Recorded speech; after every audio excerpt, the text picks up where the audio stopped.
今天我们一块儿来看一档2017年录制的访谈节目13邀其中的一个采访片段。受访者马东当时在制作一档现象级的辩论类综艺节目《奇葩说》，他和许知远的对话呢是从综艺节目谈起，但逐渐延伸到了对历史、文化和人性的看法，信息量很大，对我也很有启发。我们先一块儿来看一下这段对话。比如说我看《奇葩说》，我跟你说感觉，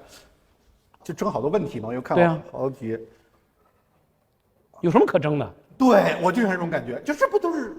就不是给你看的呀。因为有些事情你已经想明白了，你肯定我跟你说的一模一样。我觉得今天奇葩说所讨论的所有的话题，我在有话好说里都讨论过。对，所以大众传媒的作用不是追求最前沿，大众传媒的作用是让没有接触到过的人接触。你认为时代一定是要进步的，你在时间轴上面你是有一个叠加效果，就是一定前面既然有了，后面就不要。但其实历史不是，历史永远是遗忘重新来，遗忘重新来。所以我就觉得，就为什么我对反历史年轻人有怀疑，就是说你应该重建一点点对他们的了解。大家不要以为自己每个人发现的事情都是一个崭新的事物啊，重新变啊，特别热闹。你稍微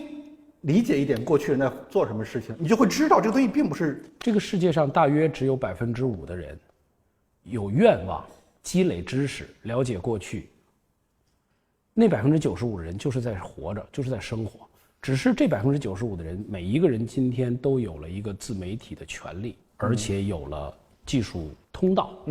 所以他们的声音被你看到了。5%和95%这个论述非常非常的尖锐啊！我记得当年看这期节目的时候，就感觉好像被这两个知识分子冒犯了。我看你的节目，然后你还说我是95%。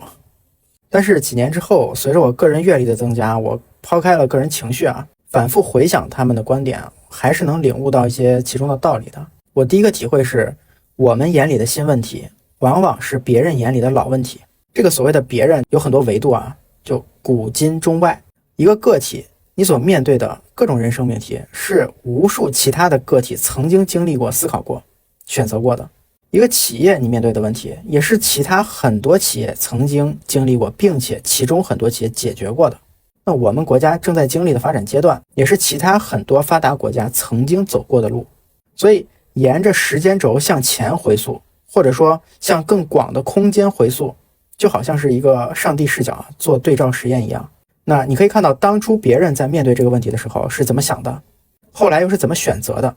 那做出了不同选择的人，后来的命运又是什么样的？当然，我不是说历史一定会100%的重复啊，也不是说学习历史就能够避免所有的错误，做对所有的选择，这样肯定是不严谨的。但是呢，学习历史能大概率的帮我们避免一些最常见、最容易栽的坑，降低犯错概率，降低纠错成本啊。巴菲特就说过一句非常幽默啊，但很有哲理的话：是从自己的错误中学习，这很好。但如果能从别人的错误中学习，那就更好了。如果你去看段永平在企业内部的讲话，你也会发现他反反复复谈的一个话题是什么？就是要去从自己和别人的身上吸取教训，不断的总结我们曾经做错了什么，曾经做对了什么。在这些年里，很多竞争对手都倒下了，那么他们到底倒在了什么地方？为什么会倒在这个地方？我们怎么避免跟他倒在同一个地方？这是一家企业需要思考的首要问题啊！我个人的体会是随着年纪的增长，你会意识到去整理和归纳过去曾经发生过的事情，不仅很有价值，而且也很有意思。比如说，我们都可以去观察、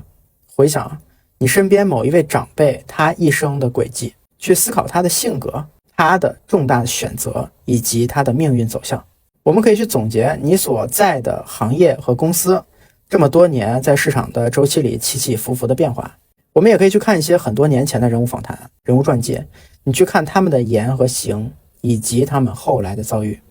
世事洞明皆学问。我觉得带着这样的视角呢，去生活和思考，做一个冷静的观察者，是一种非常有效的学习方式。这是我的第一个思考我第二个思考是，在这个信息爆炸的时代里，我们要如何获取更高质量的信息？为了更好的说明这个问题我这里讲一个很有意思的思想实验。就好比有2个非常喜欢看电影的人，但他们呢平时能够用于看电影的时间是很有限的，那么他就必须要采取一些策略去选择电影。那第一个人的策略就是不断的去看每周新出的电影，这样做的好处就是很热闹，对吧？你总能参与到大众议题的讨论里面，然后关注明星的八卦动态，所以你聊天是不会缺话题的。但是缺点就是你看到烂片的概率会比较高。那第二个人采取的策略就是去那些评分网站上看那些历史上口碑非常好的老电影。这样做的缺点就是可能会孤独一些吧，没有那么多人和你讨论，而且有一些电影它的时代啊、价值观啊，甚至说搞笑的梗啊，可能和当下也不太一样啊，所以有一点门槛。但是总体而言呢，它会有一个非常好的观影体验，它能够看到那些人类历史上最经典的杰作。那平心而论啊，这两种策略没有谁对谁错，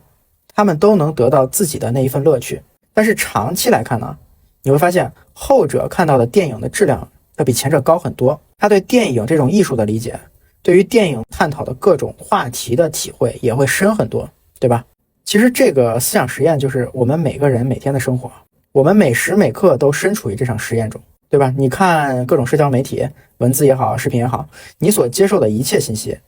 都是你筛选信息的策略的结果。那么很多人的策略就是去追逐社交媒体上一波一波的社会新闻、热点话题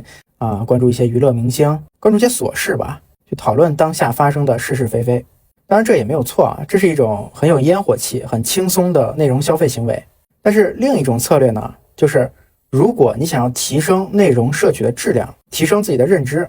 那么你就可能要把时间分配给那些经过了时间考验的、逐渐积累了口碑的经典内容。比如说我非常推崇的段永平啊、巴菲特、芒格，我引用他们的内容都是10几年前甚至几十年前的，他们的理念呢被很长时间的实践反反复复验证了。那么这样的信息就会有更大的概率具有更高的内在价值和可信度。他们说的一句话你可以反反复复的品味，并且随着阅历的提升，体会会越来越深那么长期的高质量的信息摄入就会慢慢积累，形成复利，逐渐塑造一个人的认知水平所以说摄入内容这件事情有它消费的属性，也有投资的属性，有短期的效用，也有长期的效用。所以去建立自己的内容筛选和摄入体系，去平衡这两种策略的关系，是我们这一代人要面对的课题这是我的第二个思考。我们接着来看大家误以为技术使他们变得很多不一样，多元化、丰富化。我是对这个很怀疑的，就他们被技术催生出一种奇怪的优越感，我们是不一样的。这是在这代人里非常显著的，所以你恨技术？我不恨他，我就是说，你怀疑技术进步给世界带来的变化？我当然非常怀疑了。对你不是，其实你也怀疑啊。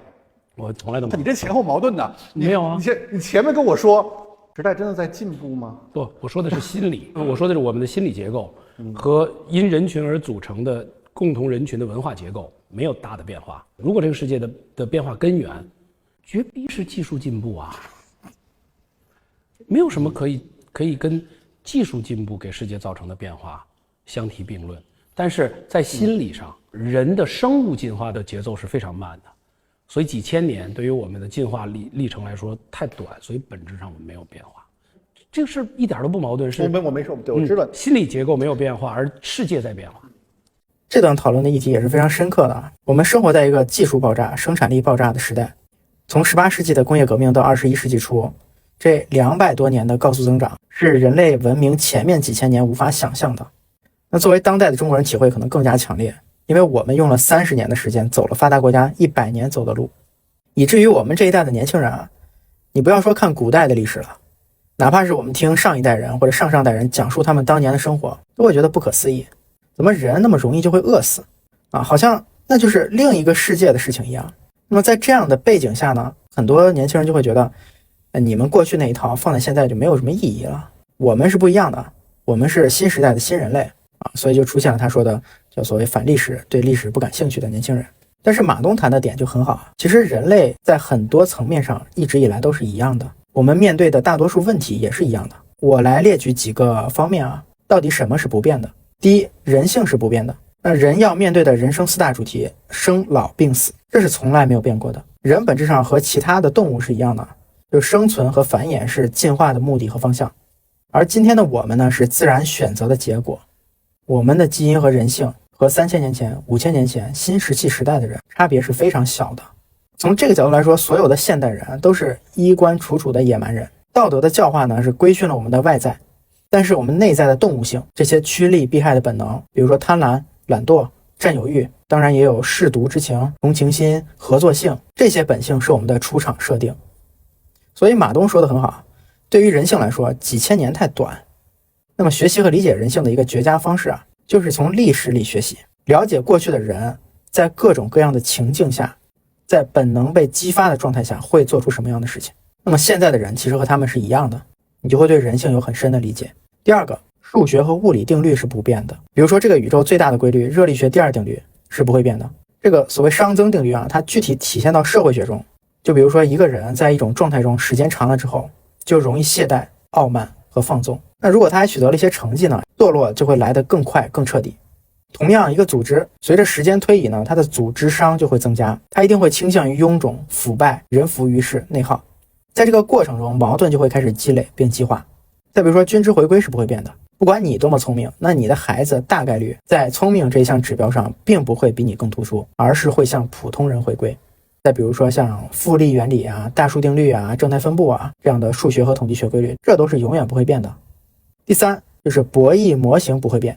人类面对的博弈模型有很多种啊，我这里举其中一个例子，三体里面很精彩的一个博弈模型叫猜疑链。2艘飞船的资源加起来只够1艘飞船里面的人活着飞到目的地，如果大家什么都不做呢，结果就是所有人都会死。那么每一艘船都会怀疑对方可能要动手灭掉我们，这种相互猜疑会不断的升级，直到最后有一方先动手。这就是一个典型的存量资源的博弈关系，像我们历史上玄武门之变这种宿命般的悲剧内核啊，是一模一样的。所以你看古代的王朝啊，争夺皇位有一种不断的循环的感觉。在博弈论里面还有纳什均衡、囚徒困境、重复博弈等等这样的模型都是永远不会变的啊！你会发现现实中有很多事情一旦博弈模型确定了，那么后面发生的剧情也会精准的重演。第四，就是一些哲学原理是不变的，比如说矛盾的普遍性原理，万事万物都会有矛盾，矛盾会慢慢的积累量变，直到某一个时刻爆发产生质变啊！矛盾只会转移但不会消失，这个矛盾论的道理应该是永远不会变的。再比如像物极必反、福祸相依，这是老子2000多年前的领悟，它反映的是这个世界客观的一些发展规律。再比如说黑格尔讲的合乎理性的事情它就会存在，而存在的事情呢，它就有它之所以能够存在的道理。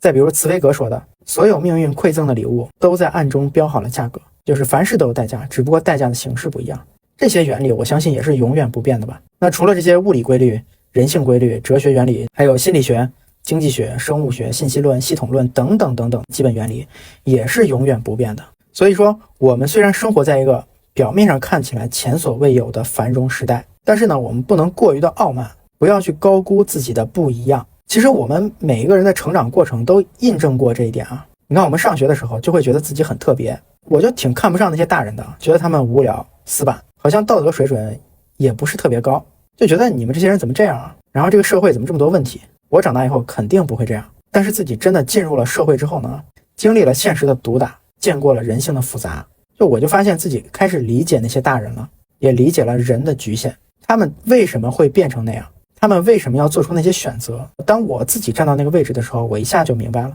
甚至我会发现自己的很多方面啊和他们越来越像，好像成为了当初自己讨厌的样子。所以我们终于会认识到，在某种意义上人生是一种轮回，问题啊总是不断重复的。这也映照了我第一段讲的，就是说我们今天遇到的所谓新问题大概率是别人的老问题。所以不要总是在那儿埋头苦想，不要觉得自己很特别很聪明，那些比我们聪明的多的人，阅历丰富的多的人，他们把很多问题早就想明白了，我们更应该做的是向他们学习。所以我特别推崇像段永平啊、巴菲特啊、芒格啊，他们讲的很多话一开始大家会觉得不以为然，好像就是一些正确的废话，所谓的就是讲给别人听的大道理。但是你经历的事情多了一些，比如说做了一些占便宜的事情，结果遭到了反噬，比如说过度自信，轻易去涉足了不懂的事情，最后摔了跟头，比如说自作聪明的去走了我们以为的捷径，但最后却到达不了终点。我们经历了很多事物整个的变化过程，完整的周期，面对现实的拷打之后，才会渐渐的明白，他们说的那些非常朴素的话里面其实有很大的智慧啊。最后总结一下啊，要向前人学习，把时间轴拉得足够长，站得足够高，去看全景，然后去学习他们做对了什么，也要反思他们做错了什么。第二个就是我们要提升自己摄入信息的质量，有意识地建立一套适合自己的信息筛选系统，让时间去帮我们筛选和验证这些信息的价值。第三就是正确的认识变化，也要正确的认识不变，要有意识地去花更多的时间学习那些永远不变的规律。当然这也是我做这个账号的主旨。也是我希望能和大家一起进步的方向。